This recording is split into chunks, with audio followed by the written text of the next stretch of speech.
Hello बच्चों। हम लोग कंप्लीट कर रहे थे क्लास सिक्स का पहला चैप्टर। अभी हम इंट्रोडक्शन फेज में हैं जिसका नाम है वाई सोशल साइंस, कि सोशल साइंस ही क्यों पढ़ा जाए, इसमें ऐसा क्या है कि हमें पढ़ने की ज़रूरत है, साथ ही साइंस और सोशल साइंस में क्या डिफरेंस है, इसके अलावा हमें किन थीम्स को डिटेल में पढ़ना है उसके बारे में जानकारी दी गई है। एग्जाम्पल के लिए जो पहला हमने थीम देखा था वो था India and the world, land and the people. मतलब हमने पहले भी डिस्कशन किया है, उसके बारे में शॉर्ट इंफॉर्मेशन दी गई है कि इंडिया और वर्ल्ड के बारे में बात की गई है। इसके लिए एक सेक्शन मैं अलग से दे दूंगा जिसमें मैपिंग आपका दिया रहेगा। मैपिंग सेक्शन में आप इंडिया के मैप को थॉरोली समझ सकते हैं और उस मैपिंग सेक्शन में जो आपके में नहीं भी है सिलेबस में उनको भी आप डिटेल में पढ़कर थोड़ा सा एक इंसाइट डेवलप कर सकते हैं, क्योंकि अगर विजुअल मेमोरी के थ्रू आप किसी चीज़ को याद करने की कोशिश करेंगे तो पॉसिबिलिटी है कि वो लंबे समय तक सस्टेन करेगा। तो जब हम बात करते हैं इंडिया एंड द वर्ल्ड की तो स्वाभाविक सी बात है उसमें सारे कॉन्टिनेंट शामिल होंगे और उन कॉन्टिनेंट में से एक हमारी जो कंट्री है वो इंडिया है। तो यहाँ पर आप बेसिकली 7 कॉन्टिनेंट्स के बारे में पढ़ेंगे। उसके अलावा आप ओशंस के बारे में पढ़ेंगे। उसके अलावा आप इंडिया के बारे में पढ़ेंगे, जो इंडियन सब कॉन्टिनेंट है उसके बारे में पढ़ने को यहाँ पर मिलेगा। इसीलिए इंडिया एंड द वर्ल्ड की बात की गई है। जैसा देश वैसा भेष आपने सुना होगा। तो जैसा देश वैसा भेष का मतलब क्या है? जिस भी जगह की या कंट्री की या जो भी आपकी जियोमॉर्फोलॉजिकल लोकेशन है या जैसी भी आपका फिजियोग्राफिक रीजन है उसके अकॉर्डिंग ही आपका खान पान और रहन सहन होता है। एग्जाम्पल के लिए जैसे फॉरेन में जब आप देखेंगे, स्पेशली जब वेस्टर्न कंट्रीज में देखेंगे, तो वहाँ पर लिकर का प्रमोशन ज़्यादा है। जो भी आप कह सकते हैं, जो भी लिक्विड लिया जाता है इन टर्म्स ऑफ एल्कोहल, उसका जो प्रमोशन है ज़्यादा है। जबकि वही चीज़ अगर आप ईस्टर्न कंट्रीज की बात करेंगे तो यहाँ पर उतना नहीं है। तो ये डिफरेंस कहाँ से आ रहा है? ये जो खाने पीने से संबंधित जो डिफरेंस है वो कैसे आ रहा है? क्योंकि जब वेस्टर्न कंट्री की बात करते हैं तो वहाँ पर ठंड ज़्यादा है, तो बॉडी को हीट चाहिए, तो वैसी चीज़ें भी वो लोग कंज्यूम कर ले जाते हैं, चाहे वो मीट हो या वैसी चीज़ें हो। जबकि जो ईस्टर्न कंट्रीज़ हैं वहाँ पर ऐसी सिचुएशन नहीं है। तो उम्मीद ये की जाती है कि वहाँ के लोग जब ये कंज्यूम करेंगे तो उतनी हीट को सस्टेन नहीं कर पाएंगे। या फिर मिडिल ईस्ट के जो नेशंस हैं जहाँ पर राजस्थान जैसी स्थिति है, या आपके जो भी अरब देश हो गए जहाँ पर भी रेगिस्तान ज़्यादा है, तो वहाँ पर जो पहनावा है वो आपको बुर्का जैसी स्थिति देखने को मिलेगी। अब सवाल ये है कि वो धर्म से जुड़ा है या भौगोलिक स्थान से जुड़ा है। तो यहाँ पर जवाब है कि वो जो पहनावा है वो भौगोलिक स्थान से जुड़ा हुआ है। भौगोलिक स्थान से क्या मतलब है? बेसिकली ऐसी जगह पर जहाँ पर रेत लगातार उड़ रही है, तो अपने बचाव करने के लिए लोग पूरा कपड़ा पहनने की कोशिश करते हैं, साथ ही अपना मुंह भी ढकने की कोशिश करते हैं, जिससे कि बातचीत में, बोलचाल में या आम जनजीवन में उनके मुंह में रेत के कण ना जाएं। इसीलिए अरब देशों में जो शेख के कपड़े हैं वो हमेशा खुले और लंबे होते हैं। वो चोगे जैसा वस्त्र होता है जो ऊपर से नीचे लंबा और खुला होता है, या वहां पर साफा बांधा जाता है। क्योंकि अगर रेतीली जगह है तो सीधी सी बात है कि आपका जो चेहरा है उस पर सीधे धूल आएगी, आपके बाल गंदे होंगे। तो इसीलिए पुरुष हो या महिला, किसी भी जेंडर में जो ड्रेस है वो ज्योग्राफिकल रीजन के अकॉर्डिंग होगी। अगर ऑब्वियस सी बात है ठंडा इलाका है तो वहां पर बर्फ होगी, तो बर्फ के हिसाब से लोगों के पास गर्म कपड़े होंगे। गर्म इलाका है तो खुद के बचाव के लिए उस ढंग के कपड़े होंगे। तो जो रहन सहन है, जो सारी चीजें हैं, वो इसमें आएगा लैंड एंड द पीपल। जैसा फिजियोग्राफिक रीजन होगा वैसे ही वहां के लोग होंगे। इसके अलावा जो मेन फीचर हैं वो ये है कि हम अपने प्लैनेट को मैप में रिप्रेजेंट कैसे करेंगे। कहने का मतलब जो भी चीजें आपके आसपास हैं, मान लीजिए आपको अपने फ्रेंड को डायरेक्शन बताना है। आपका जो फ्रेंड है, मान लीजिए उसका नाम सुरेश है। अब सुरेश आपसे कहता है कि मुझे आपके घर आना है, तो आप उसे कैसे बताएंगे कि मेरा घर कहाँ पर है? तो ऑब्वियस सी बात है, पहली चीज होगी डायरेक्शन। बिना डायरेक्शन के आप उसे नहीं बता सकते। इसीलिए जो नॉर्थ डायरेक्शन है वो हमेशा ऊपर साइड को शो करता है। तो जो नॉर्थ साउथ ईस्ट वेस्ट, जब तक आपको ये डायरेक्शंस नहीं पता होगी, आप अपने फ्रेंड को ये नहीं बता पाएंगे कि तुम मेरे घर कैसे आओगे। और घर में बुलाने के लिए जिस चीज की जरूरत है वो है डायरेक्शन। फिर आप एक मैप बनाएंगे और उसे एक डायरेक्शंस के थ्रू ये समझाने की कोशिश करेंगे कि कैसे तुम मुझ तक आओगे। ठीक उसी तरह मैप सिर्फ एक जगह से दूसरी जगह जाने के काम नहीं आता। इवन जब आप गूगल मैप यूटिलाइज करते हैं, तो गूगल मैप यूटिलाइज करते समय आप क्या नोटिस करते हैं? आप किसी प्लेस को डालते हैं, तो एक प्लेस से दूसरे प्लेस तक जाने के लिए जो नक्शा है वो कैसे बना? वो गूगल मैप ने सैटेलाइट से बनाया। तो कहने का मतलब है कि बिना नेविगेशन के काम नहीं चलेगा। आपको अगर यहाँ से जाना है और कहा जाए कि आप नाक की सीध में सीधे 1000 किलोमीटर चले जाइए, तो क्या आप बिना मैप के जा सकते हैं? क्योंकि आपको पता ही नहीं है कि आगे नदी है, नाला है, दर्रा है, पहाड़ है, रेगिस्तान है, आपको कुछ भी नहीं पता। तो जब आपको पता नहीं है तो वो कैसे पता चलेगा? वो आपको मैपिंग के थ्रू पता चलेगा। तो जो ज्योग्राफी का सबसे इम्पोर्टेंट काम है वो है कि हमारे प्लेनेट को इस तरह से रिप्रेजेंट करना कि हम उसे मैप में दिखा सकें।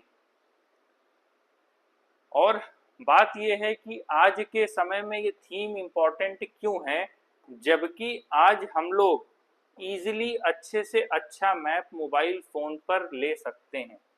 लेकिन क्या मोबाइल फ़ोन से हमको सारे मैप अवेलेबल हैं? नहीं, हर तरह के मैप अवेलेबल नहीं हैं।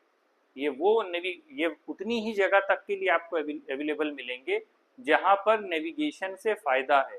अगर आप एग्रीकल्चर की बात करें तो एग्रीकल्चर के लिए आपको कोई स्पेसिफिक नहीं मिलेगा। मान लीजिए आपको एग्रीकल्चर करना है और आप किसी की बात कर रहे हैं कि ये पीस ऑफ लैंड है।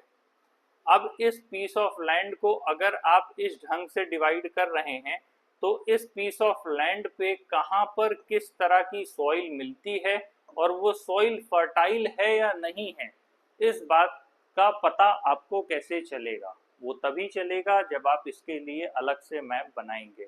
इसीलिए मैप केवल नेविगेशन से रिलेटेड नहीं है, वो सॉइल हो सकता है, वो मिनरल्स हो सकता है, वो आपका अलग अलग तरह का टोपोग्राफिक रीजन हो सकता है। तो हर एक चीज का जो मैप है वो अलग ढंग से बनेगा।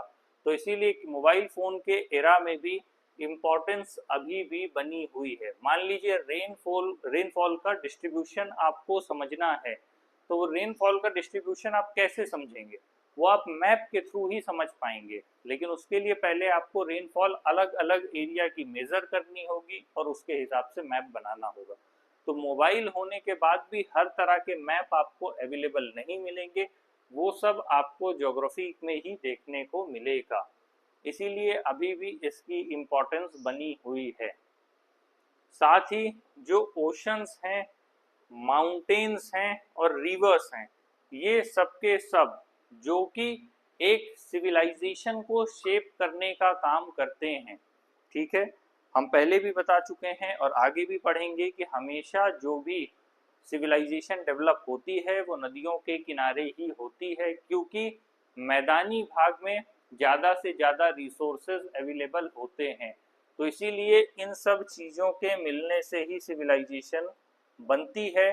और माउंटेन्स कहाँ पर हैं, कौन से हैं, किसकी हाइट ज़्यादा है, किसकी हाइट कम है, ओशंस में कहाँ सैलिनिटी ज़्यादा है, कहाँ टेम्परेचर कम या ज़्यादा है, इन सारी चीज़ों को, कौन से ओशन की वजह से मानसून डायरेक्टली इम्पैक्ट करता है या नहीं करता, इन सारी चीज़ों को इसी में पढ़ा जाएगा।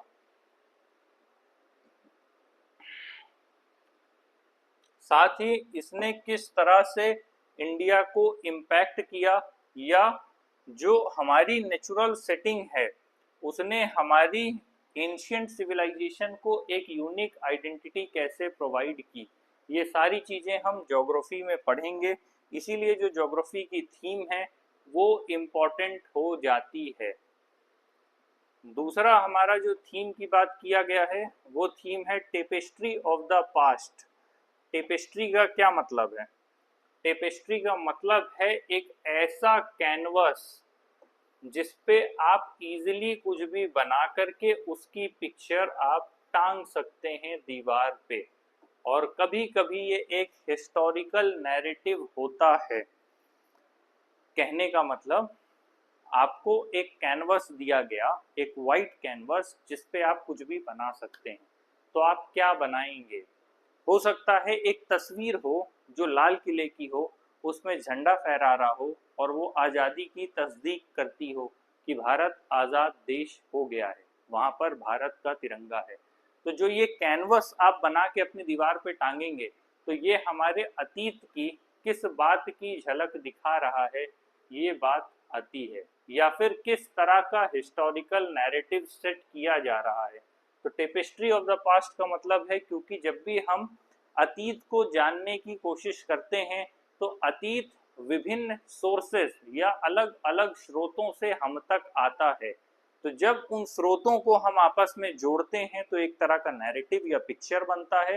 तो वो पिक्चर कैसी बनती है, वो क्या डिपिक्ट करती है या क्या बताना चाहती है, उसी के बारे में ये कहा गया है, इसीलिए इसको टेपेस्ट्री ऑफ द पास्ट कहा गया है। ये हमारे लिए एक पेंटिंग सीन्स की तरह है जो पास्ट से लिए गए हैं। और सवाल ये है कि हम अपने अतीत को लेकर के इतना परेशान क्यों हैं, या हमें अपने अतीत से क्या मिलेगा? तो सीधी सी बात है, अतीत के बारे में जानने, पढ़ने और समझने से हमारी एक अंडरस्टैंडिंग डेवलप होगी, जिसके अकॉर्डिंग हम प्रेजेंट के डिसीजन ले पाएंगे। ठीक है। साथ ही पास्ट से ही हम खुद को जोड़कर अपनी आइडेंटिटी को तलाशने की कोशिश करते हैं।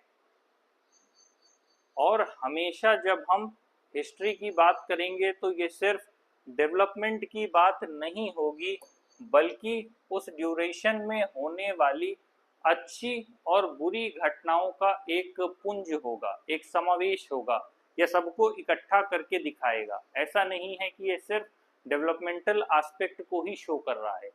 इतिहास या अतीत इसलिए भी जरूरी है कि हम ये रिफ्लेक्ट कर पाएं कि हमसे इससे पहले किस तरह की गलतियां हुई थी, और हम ये एक्सपेक्ट करें कि भविष्य में इस तरह की गलती हमसे ना हो।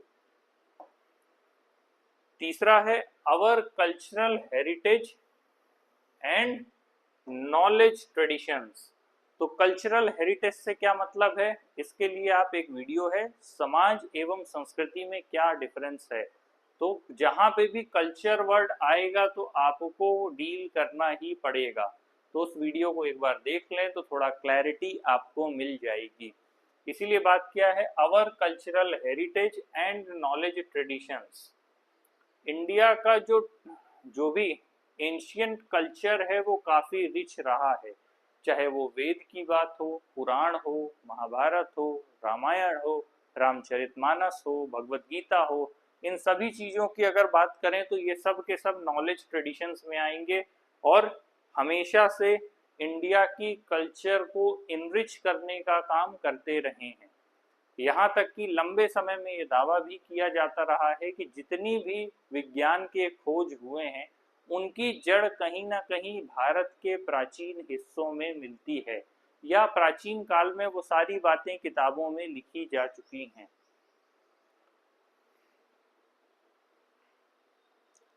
तो हमारे लिए नॉलेज का जो ट्रेडिशन है वो इसीलिए इम्पोर्टेंट है कि हम अपनी आगे आने वाली पीढ़ियों को ये बता सकें कि अतीत की जो जड़ें हैं वो हमसे कैसे जुड़ी हैं, और भविष्य में एक बेहतर जीवन जीने के लिए उस अतीत का क्या योगदान है। इसीलिए कहा है our cultural heritage and knowledge traditions. Tradition का मतलब वही है जो पीढ़ी दर पीढ़ी एक से दूसरे में चलती आ रही है। उसके बाद है theme D, governance and democracy. तो किसी भी देश के नागरिक को ये पता होना चाहिए कि जो उसकी कंट्री है वहाँ पे जो पॉलिटिकल सिस्टम है वो कैसे काम करता है। अगर आप जिस भी पॉलिटिकल स्ट्रक्चर में रह रहे हैं उसका सीधा असर आपके जीवन पर पड़ता है, ये बात ध्यान रखें। लोगों को ऐसा लगता है कि हमारा प्रत्यक्ष क्या लेना देना है, जबकि गवर्नमेंट की बनाई गई पॉलिसीज का डायरेक्ट इम्पैक्ट आम आदमी पर पड़ता है। ऐसे में हर व्यक्ति की ये जरूरत है कि वो सरकार को चुनने में अपना योगदान दे और प्रॉपर मतदान करे। जिस भी पार्टी का वो समर्थन करते हैं, जितनी भी पॉलिटिकल पार्टीज हैं, जो पार्टी उनको लगता है जिसने सबसे ज़्यादा विकास में योगदान किया है उसको जाकर के वोट करें।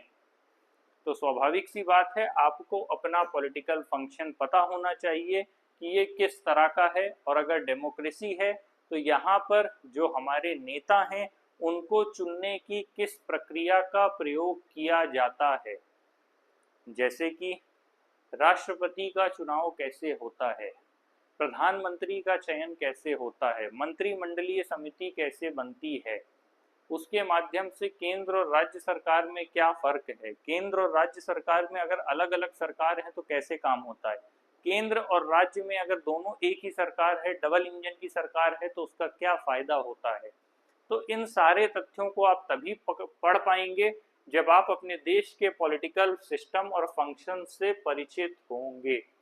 इंडिया जो है वो वर्ल्ड की लार्जेस्ट डेमोक्रेसी कही जाती है, क्योंकि जो इसका सिस्टम है वो काफ़ी एलोबरेटिव वे में दिया गया है और अलग अलग तरीके से इसकी व्याख्या की गई है। साथ ही इसमें ये समझने की ज़रूरत है कि सिटीजन्स कैसे पार्टिसिपेट करते हैं गवर्नेंस में। भाई अगर सरकार बन रही है तो सरकार को बनाने में देश के आम नागरिक की क्या भूमिका है, और जब सरकार बन जाती है तो सरकार में कैसे व्यक्ति अपनी भागीदारी निभाता है। तो जब तक सरकार को चुनने की प्रक्रिया की बात हो रही है तो ये सब हम कॉन्स्टिट्यूशन में पढ़ेंगे, डेमोक्रेसी में पढ़ेंगे। लेकिन सरकार के बनने के बाद उसको चलाने में जो प्रत्यक्ष भागीदारी है जो आम जनता के द्वारा दी जा रही है वो आपका सीधे सीधे किस में आएगा, वो आएगा गवर्नेंस में। साथ ही आपके क्या अधिकार हैं और क्या ड्यूटीज हैं या क्या धर्म है या क्या कर्तव्य है, तो इसके लिए हम कॉन्स्टिट्यूशन में जो दिया गया है फंडामेंटल राइट्स उसको पढ़ेंगे और साथ ही साथ डीपीएसपी भी पढ़ेंगे। जब भी अधिकारों की बात होगी तो सिर्फ अधिकार की बात नहीं होगी, अधिकार के साथ साथ कर्तव्य भी होंगे, कर्तव्य की बराबर भूमिका होगी। तो अधिकार और कर्तव्य साथ साथ ही होंगे। जहां पर भी व्यक्ति सोचेगा कि वो सिर्फ अपने अधिकारों का प्रयोग करे और कर्तव्य से विमुख हो जाए तो स्वाभाविक सी बात है कि अराजकता की स्थिति होगी। ऐसे में कहीं ना कहीं अपने अधिकारों को न्यायालय के माध्यम से आप क्रियान्वित करवा सकते हैं, लेकिन जो कर्तव्य हैं वो आपका नैतिक उत्तरदायित्व है राज्य के प्रति, समाज के प्रति और देश के प्रति। क्या इसके अलावा किसी अलग तरह का डिफरेंट सिस्टम है किसी दूसरी कंट्री में, तो ऑब्वियस सी बात है हम डिटेल में पढ़ेंगे कि हमारे यहाँ किस तरह की डेमोक्रेसी है या कॉन्स्टिट्यूशन कैसे बना, या फिर हमारे यहाँ का जो पॉलिटिकल स्ट्रक्चर है वो दूसरे देश से कैसे अलग है, कहाँ पर अध्यक्षात्मक प्रणाली है, कहाँ पर नहीं है, कहाँ पर चुनाव की अलग अलग प्रक्रिया अपनाई गई है, कहाँ पर सिटीजनशिप डिफरेंट है। ये सारे टॉपिक्स आपके इसी में आएंगे कि अदर कंट्रीज से कैसे इंडिया का जो सिस्टम है वो डिफरेंट है। साथ ही डिफरेंट कंट्रीज से किस तरह की उम्मीद की जाती है कि वो आपस में इंटरेक्शन करेंगे या उनके इंटरेक्शन का आधार क्या होगा। जब देश के अंदर किसी तरह का कॉन्फ्लिक्ट होता है तो उसके लिए हमारे पास न्यायालय की व्यवस्था है, जुडिशरी है। लेकिन क्या हो अगर देश के बाहर कॉन्फ्लिक्ट होता है या एक देश से दूसरे देश के बीच में कॉन्फ्लिक्ट होता है, तो इंटरनेशनल कोर्ट ऑफ जस्टिस की क्या भूमिका है, या हम आपस में किस तरह से संतुलन बनाते हैं या संतुलन और प्रतिसंतुलन कैसे स्थापित करते हैं। क्या जो वैश्विक स्तर पर होने वाला जो परिवर्तन है उसका असर भारत पर या किसी दूसरे देश पर कैसे पड़ता है। तो इन सारी चीज़ों को हम यहाँ पर पढ़ेंगे कि किस तरह से आपस में इंटरैक्ट करते हैं। और इस थीम को पढ़ने के बाद हम ये समझ पाएंगे कि हम और ज़्यादा रिस्पॉन्सिबल सिटीजन कैसे बने, हम अपनी हिस्सेदारी अपने लोकतंत्र में कैसे दे पाएँ, साथ ही साथ चुनाव में मतदान करके हम अपनी सहभागिता कैसे सुनिश्चित करेंगे। इन सब बातों को हम यहाँ पर पढ़ेंगे। साथ ही ये भी पढ़ने को मिलेगा जो गवर्नमेंट के डिफरेंट ऑर्गन्स हैं वो कैसे फंक्शन करते हैं। इसके अलावा लोकली और नेशनली और ग्लोबली सरकार कैसे फंक्शन करती है। अगर ग्रामीण क्षेत्र का मसला है तो वो कैसे सॉल्व होगा, या नगरीय क्षेत्र का है कैसे होगा, ग्रामीण क्षेत्र और नगरीय क्षेत्र में अंतर कैसे है, ग्रामीण क्षेत्र में स्वशासन की स्थिति है या शासन कैसे संभाला जाता है, या नगरीय क्षेत्रों में किन बातों का ध्यान रखा जाता है। ये सब कुछ हम पॉलिटिकल स्ट्रक्चर में पढ़ेंगे। Economic life around us, simple language में मैंने पहले भी कहा था कि जब भी इकोनॉमी पढ़ें तो अपने आसपास की परिस्थितियों को देखें, उनको समझने का प्रयास करें और उसके अकॉर्डिंग आगे बढ़ने की कोशिश करें। ठीक है, कोई भी परिवार खुश नहीं हो सकता अगर उसके दैनिक जरूरतें पूरी नहीं होंगी। मान लीजिए अगर आपके पास खाने के लिए खाना ही नहीं है तो क्या आप खुश होने जैसी बात कर पाएंगे? नहीं, ये फितूरी बातें होंगी।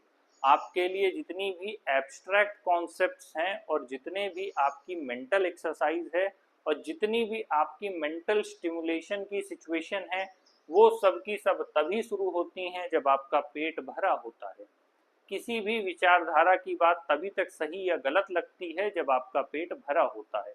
तो इसीलिए कोई भी परिवार बेसिक एसेंशियल को फुलफिल किए बिना खुश नहीं हो सकता है। इसीलिए दैनिक जीवन को सुचारू रूप से चलाने के लिए व्यक्ति के लिए जरूरी है कि उसकी दैनिक आवश्यकताएं पूरी हो। उसमें आता है कम से कम अच्छा और स्वस्थ भोजन। जब हम खाने की बात कर रहे हैं तो सिर्फ खाना मिलना जरूरी नहीं है, खाने के साथ साथ पोषण के जो तत्व हैं वो भी मिलने चाहिए। प्रॉपर न्यूट्रिशियस डाइट मिलनी चाहिए जिससे कि व्यक्ति एक हेल्दी लाइफस्टाइल के साथ अपनी लाइफ को लीड कर पाए। साथ ही एक अच्छी क्लोथिंग, एक डिसेंट क्लोथिंग जो कि तन ढकने के लिए काफ़ी हो और एटलीस्ट प्रेजेंटेबल हो। उसके अलावा है शेल्टर। स्वाभाविक सी बात है, हम कहीं भी रहते हों तो जो आसपास है वो मौसम ठंडी, गर्मी, बरसात, एक्सट्रीम सिचुएशंस जो भी क्रिएट होगी उनसे बचने के लिए खुद के सर छुपाने के लिए एक घर की आवश्यकता होती है। इसीलिए सरकार प्रधानमंत्री आवास योजना चलाती है, ग्रामीण क्षेत्रों में अलग और नगरीय क्षेत्रों में अलग, जहां पर लोगों को सब्सिडी में घर मुहैया कराया जाता है। अगर ऐसा नहीं कराया जाएगा तो स्वाभाविक सी बात है कि स्लम एरियाज डेवलप होंगे। आप अक्सर लोगों को देखेंगे कि बस अड्डे के पास, रेलवे स्टेशन के पास या किसी भी ओवरब्रिज के नीचे लोग झुग्गी झोपड़ी बनाकर रहने लगते हैं अवैध तरीकों से। तो किसी भी शहर के लिए या किसी भी स्मार्ट सिटी के लिए एक हानिकारक स्थिति है। इसीलिए एटलीस्ट शेल्टर सबको चाहिए। साथ ही साथ स्वच्छ पानी तक पहुंच जरूरी है। वो इसलिए जरूरी है कि अगर पानी ही खराब होगा तो फिर धीरे धीरे किसी ना किसी तरह की सिचुएशंस क्रिएट होने लगेंगी जो कि हेल्थ को नेगेटिवली इम्पैक्ट करेंगी, लोगों को बीमार करेंगी और उनका ज़्यादा से ज़्यादा पैसा मेडिकल में जाने लगेगा। इसके बाद ये तो फर्स्ट स्टेज की बात किया गया है कि किसी को फर्स्ट स्टेज में एटलीस्ट इतना चाहिए होगा।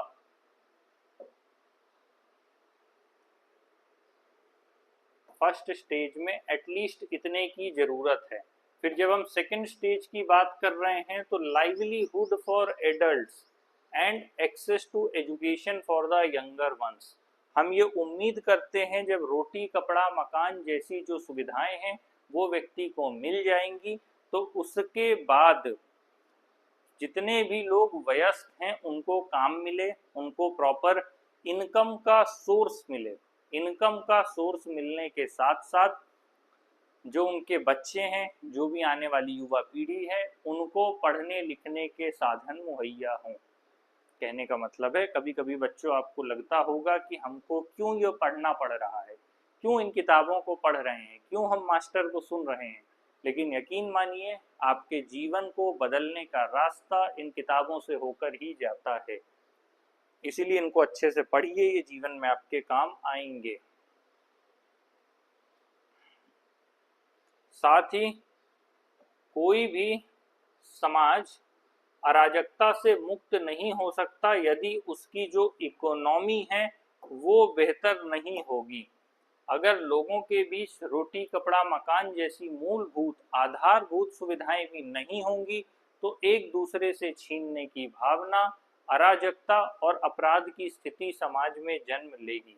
इसीलिए कोई भी समाज खुशहाल नहीं हो सकता अगर उसकी इकोनॉमी साउंड नहीं है। तो सवाल ये उठता है कि ये इकोनॉमी आखिर काम कैसे करती है, और खासकर भारत जैसे देश में जहां पर जनसंख्या अधिक है वहां पर लोग कैसे अपना जो अर्थोपाय है या अर्थ कमाने का जो रास्ता है या जो साधन है उनको कैसे जुटाते हैं, तो ये एक सवाल है। साथ ही देश में किस तरह से अपनी इकोनॉमी को रन किया जाता है। इसके बाद पैसा क्या है, आखिर पैसे की जरूरत क्यों है, क्यों लोग इतना पैसा पैसा करते रहते हैं, पैसे की वेटेज क्या है, पैसे का मूल्य क्या है, पैसे की हमें जरूरत क्या है।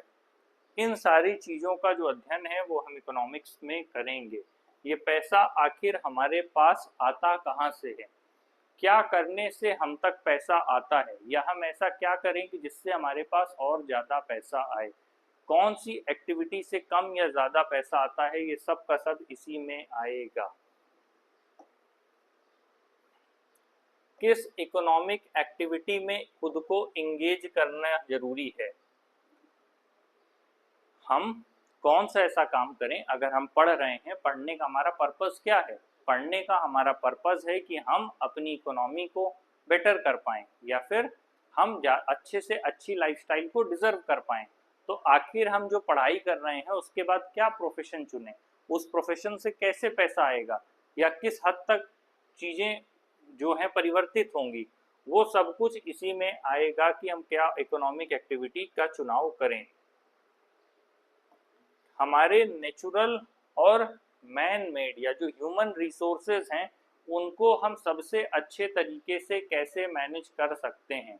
स्वाभाविक सी बात है, जो रिसोर्सेज हैं उन्हीं से पैसा आप तक आएगा, तो उन रिसोर्सेज को हम कैसे बेटर वे में मैनेज करें कि ज़्यादा से ज़्यादा इनकम जनरेट कर पाएँ, चाहे वो इम्पोर्ट हो या एक्सपोर्ट हो। जब आपके पास कोई प्रोडक्ट सरप्लस होगा तो आप ऑब्वियस सी बात है एक्सपोर्ट करेंगे, जब कोई प्रोडक्ट आपके पास डेफिसिट में होगा तो आप उसे बाहर से इंपोर्ट करेंगे। तो इसके लिए ज़रूरी क्या है कि जो अपने रिसोर्सेज हैं उनको प्रिजर्व किया जा सके और अपनी करेंसी बाहर जाने से रोका जा सके। इन सब चीज़ों को हम यहाँ पर पढ़ेंगे। इसके अलावा सोशल साइंस एक आर्ट है सही क्वेश्चन पूछने का।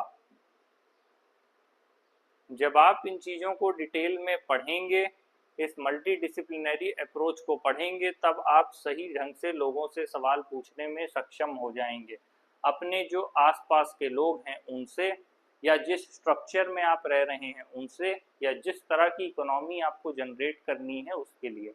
तो सोशल साइंस जो ह्यूमैनिटीज़ का सब्जेक्ट है उसे पढ़ने के बाद आप एज अ ह्यूमन खुद को इनरिच फील करेंगे, खुद को रिच फील करेंगे और ज़्यादा से ज़्यादा बेटर वे में आप फंक्शन करने के लिए केपेबल हो जाएंगे। इसीलिए जो हमने अब तक पढ़ा वो एक तरह की भूमिका थी, एक तरह की पृष्ठभूमि थी कि वाई सोशल साइंस, हमें सोशल साइंस क्यों पढ़ना है, हम साल भर इसको क्यों पढ़ें, इसके बारे में हम अब तक डिटेल में पढ़ रहे थे। अब ये जो पहला चैप्टर है वो हम अगली क्लास में पढ़ेंगे, जो कि ज्योग्राफी का है, जिसका नाम है locating places on the earth.